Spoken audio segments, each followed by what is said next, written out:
Bye. Well, hello there, Bye. everybody, and welcome back to our part two of our wonderful conversation on Rotten Tomatoes versus DC. Good morning. Yes, good morning. Hello. So, we just Ooh, finished up talking about Black Adam, and without further ado, we're gonna get going on the conversation. So, next up on the list, right above Black Adam, we have the Justice League, which came out in 2017. Critically, it received a certified rotten score of 39% and audience score at a 68%. Now, it starred Ben Affleck, Henry Cavill, Gal Gadot, etc., etc. And once again, this was actually directed by Zack Schneider. But no, I think I know the reason why um, the first rendition of Justice League did so poorly because I think he this had is Joss Whedon because the director on according to Rotten Tomatoes. because he was supposed to originally direct it, and he Oh, did, okay. but then he couldn't because of his daughter, and then Joss Whedon took over. So this is Right, considered Joss Whedon's. The 2017 one is considered Joss Whedon's Justice League. right. Okay. So but without furthermore, I personally actually never watched it because I heard how terrible it was, so I just never watched it. I don't think both of us watched it. I know you watched Zack Schneider's I've cut of watched this Justice one League. Oh, you have? Oh, okay, so just to compare. Yeah. I'll let you speak a little bit more about it because I personally never seen it. Honestly, this movie's trash. All right. I all the other things that are listed below it, personally, I think should be higher. I really think this one should be at the bottom. First of all, rushed. Uh, the looks were not there. The comedy was very lazy comedy and writing. Again, I think DC pushed this to get out because they wanted it to be their Avengers, which obviously the Justice League is like the Avengers.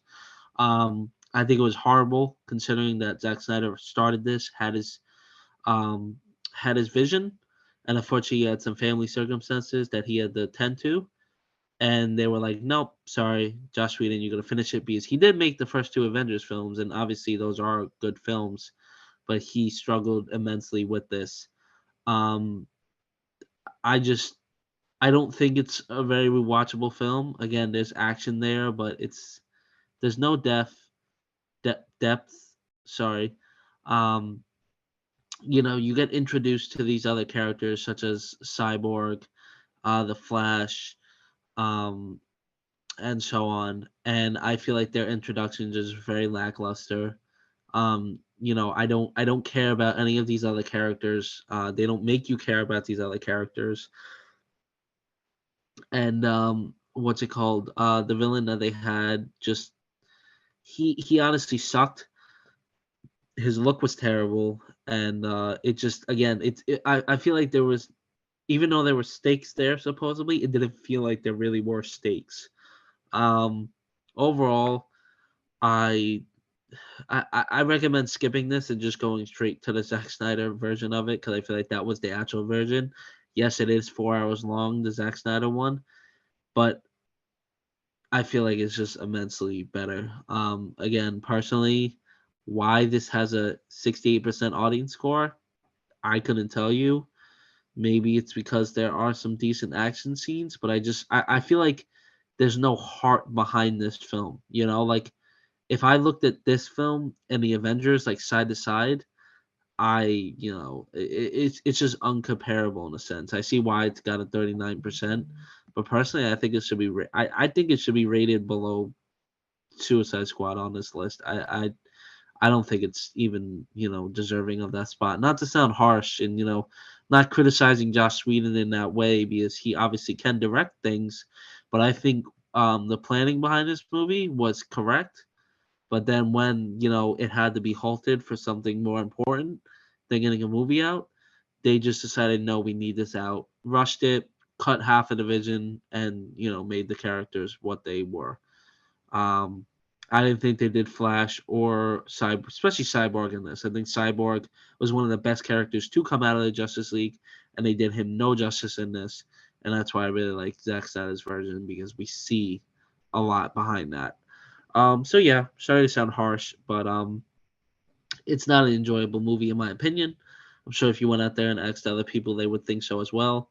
Uh, Also, I feel like the look of it is also weird because of the whole thing that was going on with Henry Cavill and his like face because of he was filming I think Mission Impossible at the time, so they had to like basically pay a bunch of money uh to someone his mustache, and it just it doesn't look good. It looks cheap, and the scenes like the running yeah, it's not good.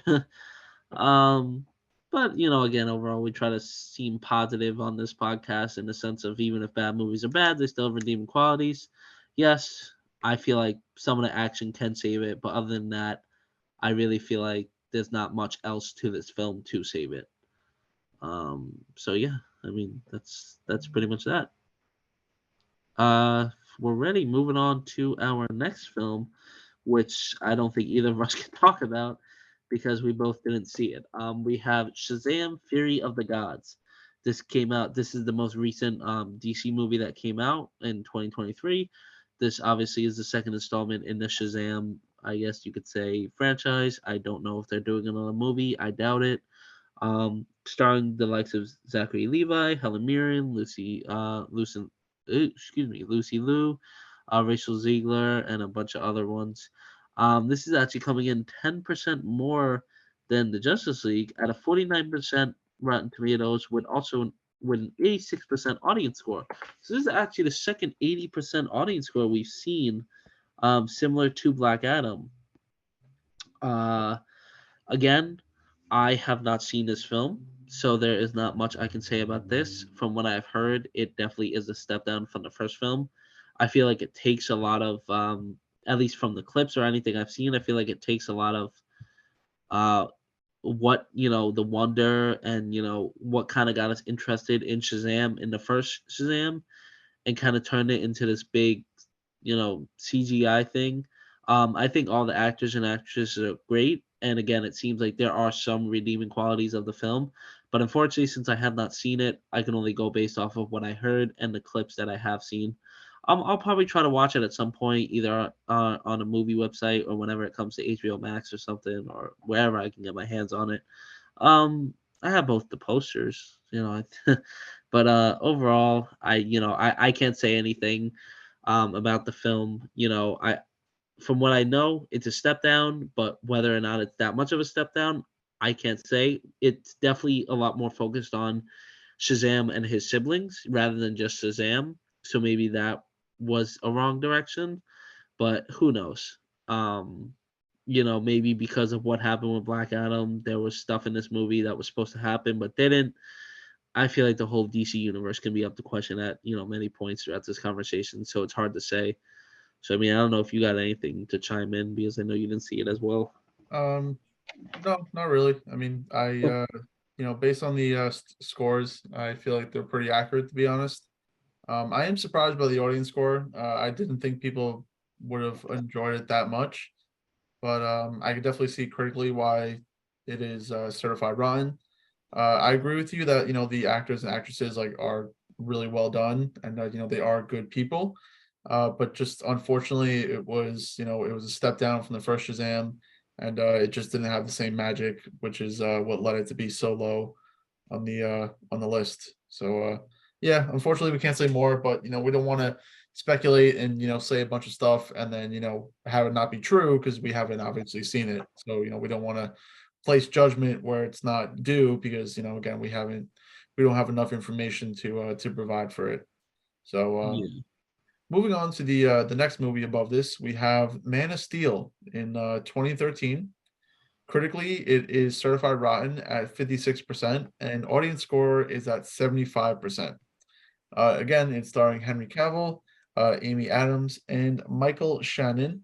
And it says the director for this one is also Zack Schneider. So is that true in that regard? That he Yeah. He okay. he directed Man of Steel. This was like his child, in a sense. Overall, this is definitely the first project that I disagree with when it comes to Rotten Tomatoes.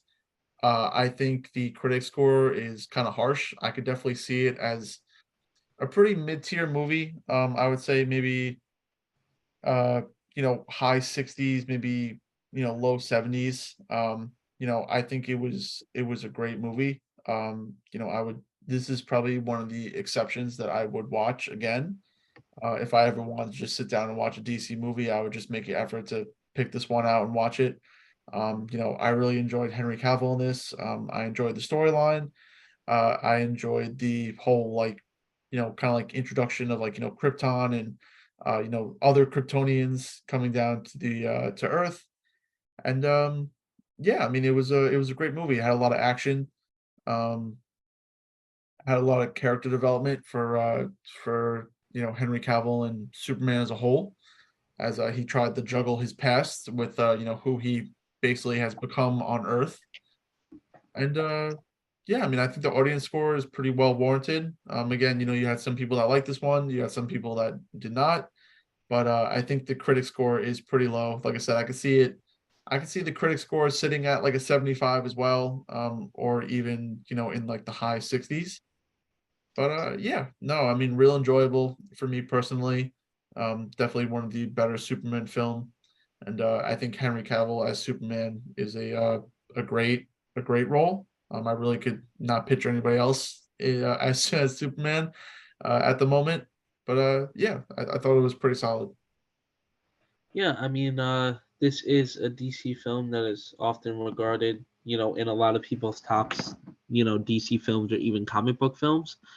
Personally, I think this definitely has one of the best villains that we see in, the DC universe that is even being brought back in, the Flash movie.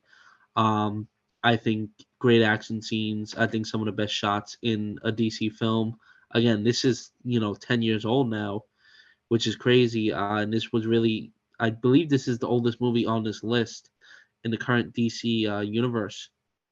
And again, perfect casting with Henry Cavill there. And personally, I enjoy this version of Superman. I don't think it's, a version of Superman where a lot of people think that he's just death and destruction.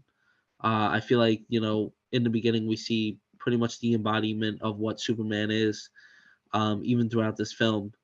And I do like Amy Adams as Lois Lane. I don't think that's a bad casting.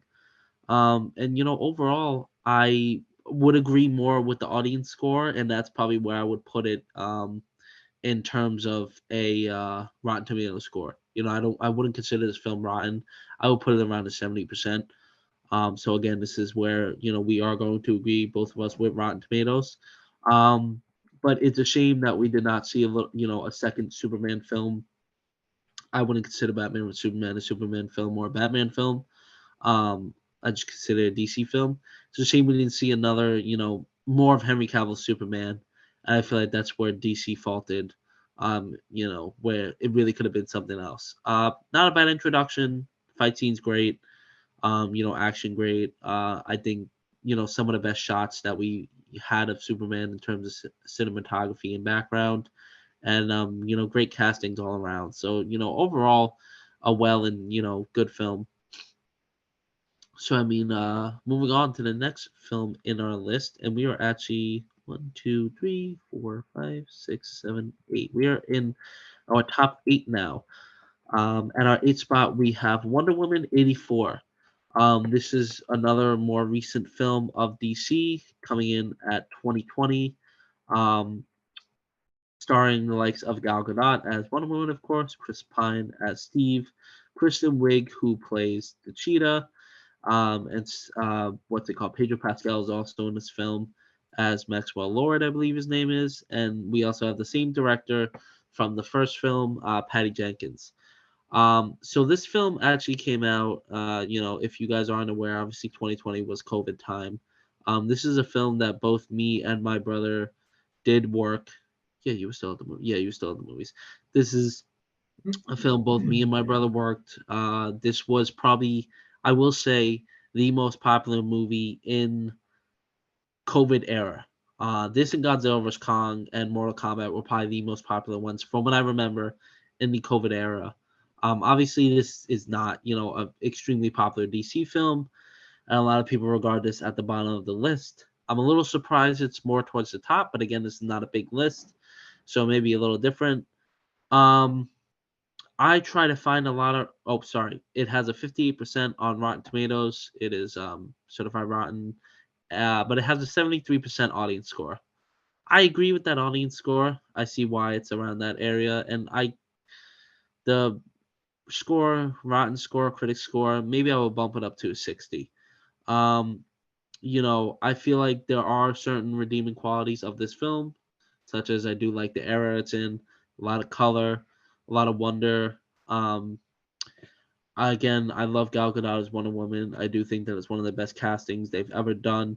I feel like she is great in this movie, but I feel like it took a lot of what we saw in the first Wonder Woman and just destroyed it.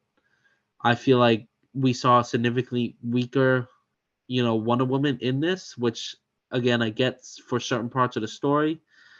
Um, but again, if Pedro Pascal wasn't in this film, I could see this being bottom tier. I feel like he does save the film in a lot of areas.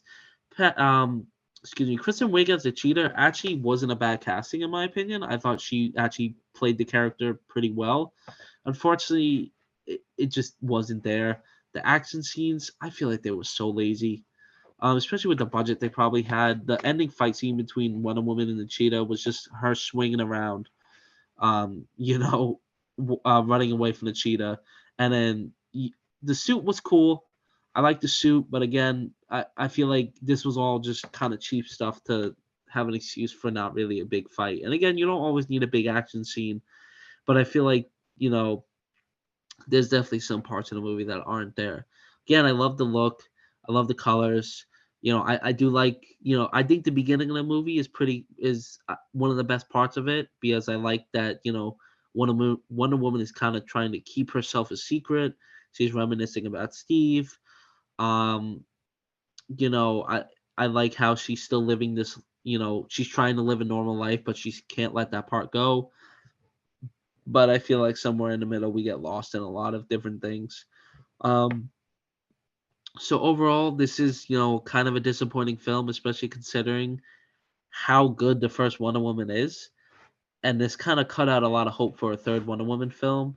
If there ever happens to be a third Wonder Woman film, you know, I hope it's better. Again, Patty Jenkins proves that she can direct, especially with that first Wonder Woman. I don't know what happened with the second one. Again, people falter and stuff. But I think this movie kind of ruined chances of seeing Wonder Woman again in her own solo project. But overall, an all right film. Again, I did enjoy it when it came out, but as time goes on and you kind of look at a couple of flaws, it goes down a little bit. But there are redeeming qualities. I agree more with the audience score. I would probably bump up the critics to about two more. But other than that, it's at a fair rating.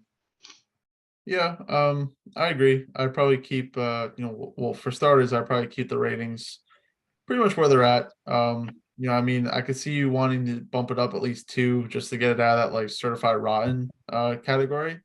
Um, I could see it, having a fresh score just because, it wasn't entirely bad, but it wasn't also the best piece of film out there.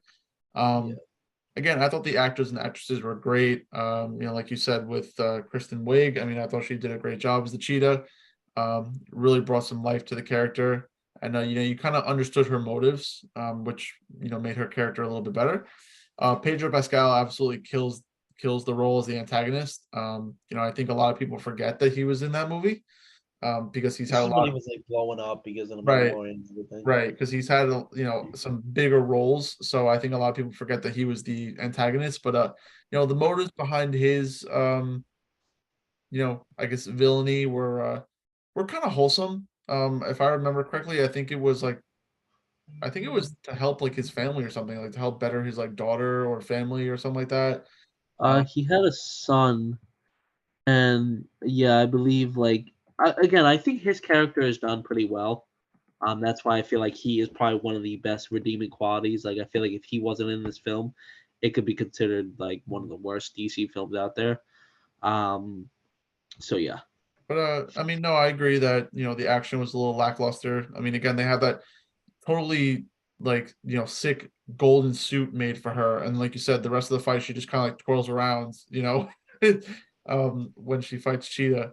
So again, I don't know what happened with this film. I mean, Patty Jenkins did an excellent job with the first Wonder Woman. So you could argue that maybe it was COVID, maybe it faltered production or whatever, but um, and I know it was obviously one of the most popular movies when it came to the COVID era, but you could argue, well, was that because that was the movie that was coming out and that was like the only thing to see, or like was it just popular regardless of the circumstance?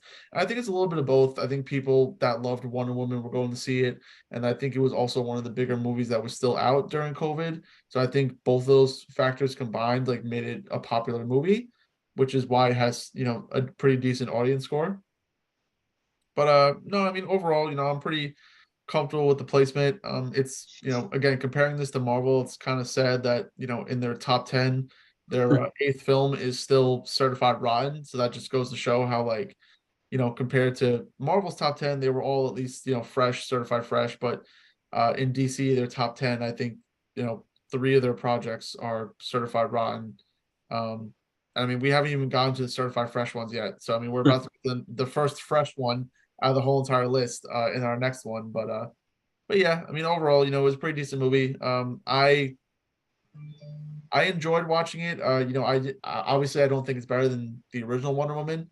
Would I watch it again? Probably not, because unless I wanted to watch it again for Pedro Pascal, there's really no other reason why I would watch it.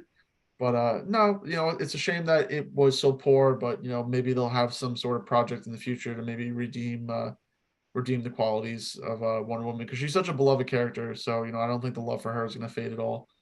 I Um, do gotta say, I did like how they kind of did some callbacks, like to like the original Wonder Woman and stuff, as in having the original Wonder Woman in at the end of like in a post credit scene, as well as the Invisible Jet. Something that was a little strange was her flying. I liked when she was talking to Steve about him. Like I got that part in the terms of flying, but it was a little strange that they kind of just made her fly towards the end of the movie. Again, I don't know if Wonder Woman has those powers, but I do gotta say I do remember older women coming in, excited to see this film, which was nice to see, especially during COVID. So I feel like again a lot of it was probably fans of Wonder Woman, and that I would love to do side note quick. I would love to do an episode on the biggest COVID movies, you know, um, because I feel like it'd be very interesting to talk about what movies were so big in COVID compared to what movies are big now. That'd be kind of cool. But yeah, sorry to cut you off or anything, but take it away with the next one. you are fine, my brother. So moving up on the list, what is now the seventh spot, I believe, we have Aquaman, which came out in 2018, starring Jason Momoa, Amber Heard, Willem Dafoe, and it is fresh, our first fresh rating for the DC movies at a Woo! 65%, and then an audience score of 72%. The director was James Wan. Overall, this was a really good movie.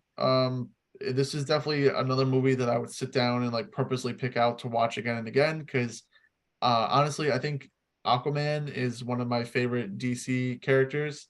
Him and the Flash, for some reason, are like top two for me. I mean, no love against Batman or Superman or Wonder Woman, but I liked Aquaman and the Flash like better than any of the other characters.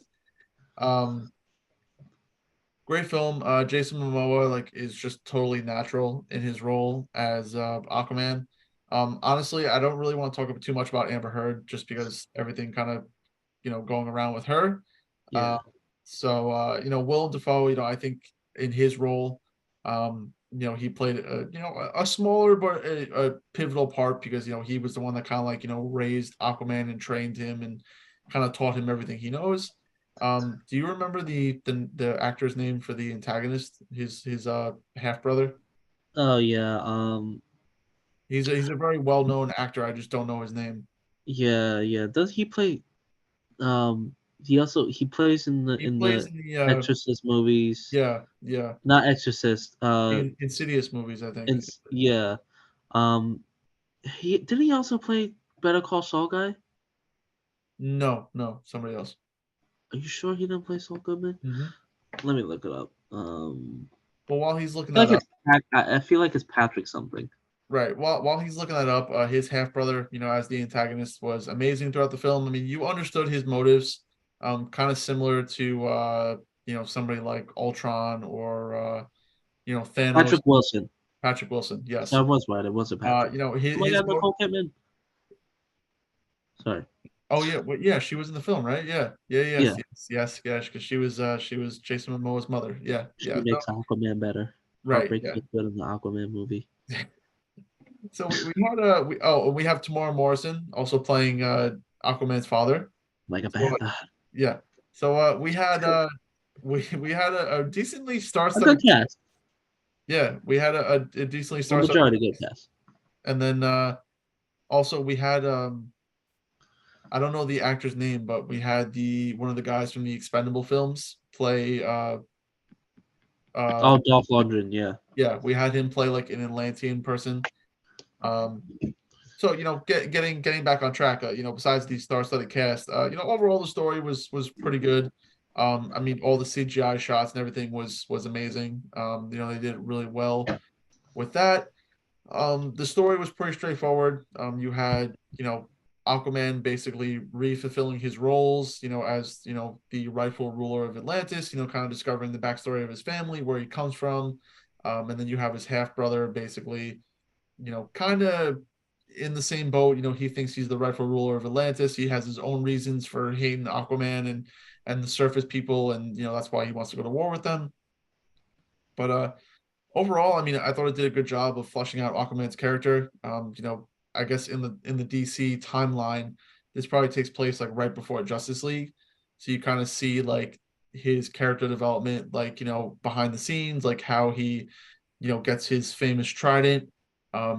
He kind of goes from this like just kind of like typical behind the scenes like bad boy, I guess you could say, to like becoming more mature and like knowing his place and where he comes from and stuff like that.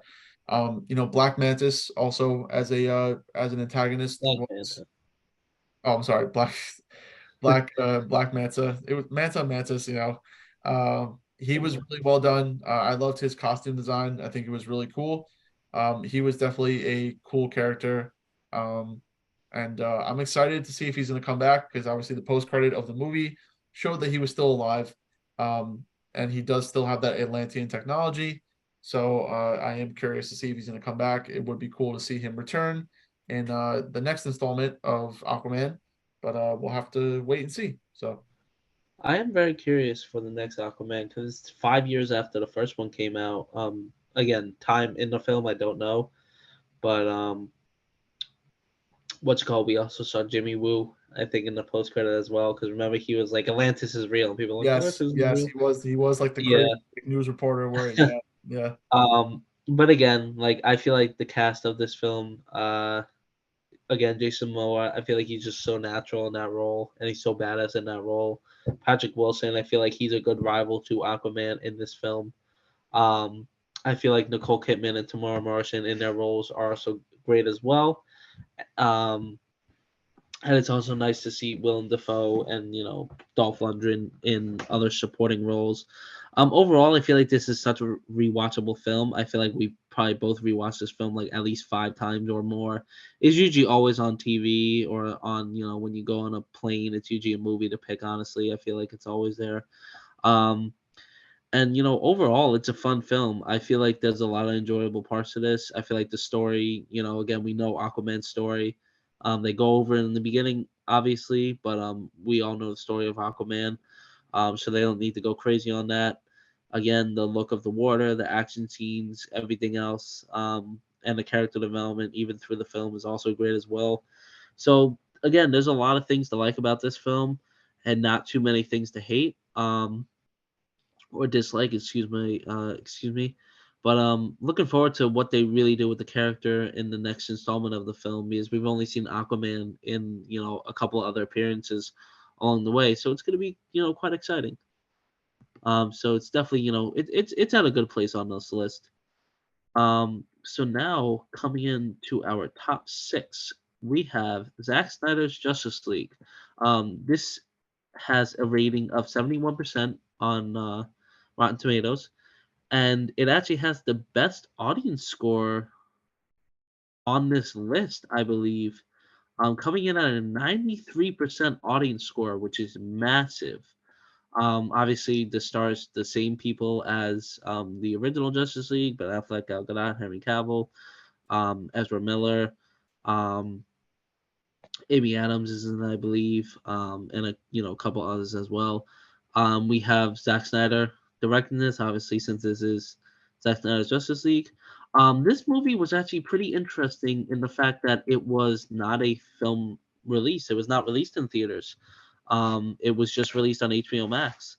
I remember when they first talked about this because I saw it all over TikTok because people like Soups were blowing it up in the sense of the Justice League coming back, and that this is something that apparently fans of the first, well, I guess fans of the Justice League in general, not necessarily fans of the first film, but this is something people wanted to see.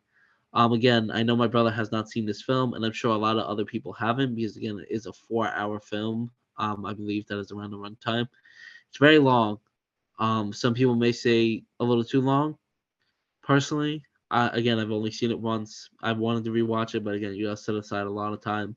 Um, I feel like after what we got in the first film, it's great. Honestly, I would put it a little higher on this list.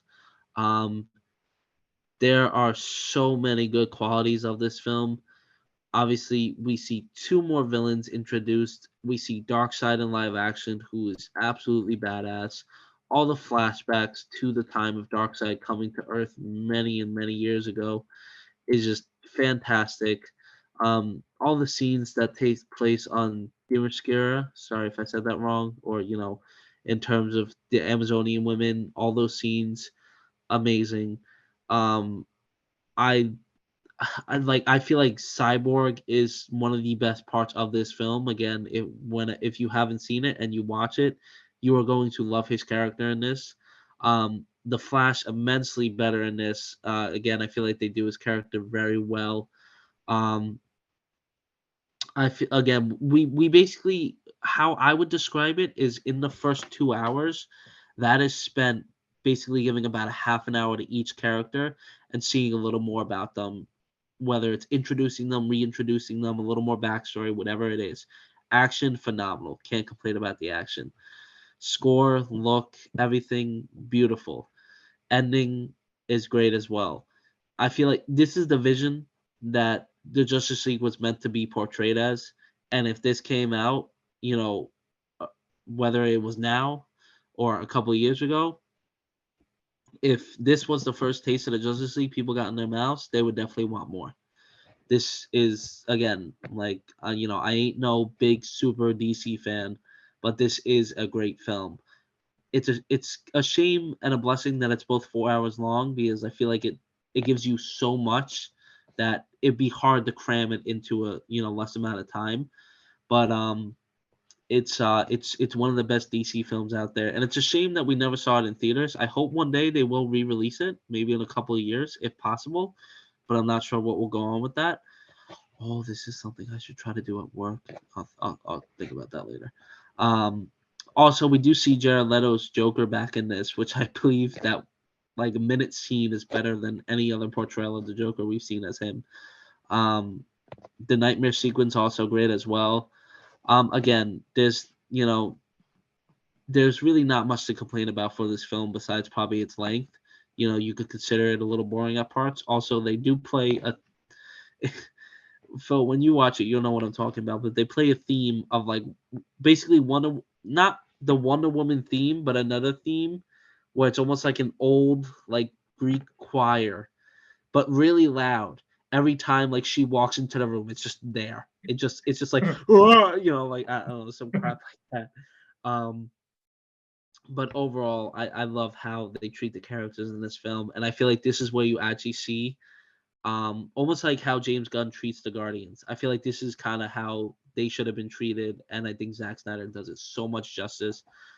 I'm sad to see that we won't see any more of this probably ever again, but it was nice to see what it truly could have been and should have been. And personally, again, I think it should be higher in terms of critics. I would put it in the 80s. Audience score though, I'm not surprised because I feel like this is what fans wanted. But overall, fantastic film.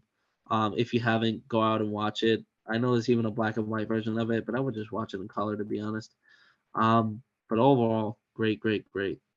And again, I don't know if you have anything to really say because you haven't seen it and it's hard, since it's such a Yeah, long no, I film. mean, yeah, unfortunately, I haven't seen it yet. I plan on watching it, eventually. But I mean, obviously, everything you're saying, I believe. I did hear a lot of good things about it. I heard it was infinitely better than the first one.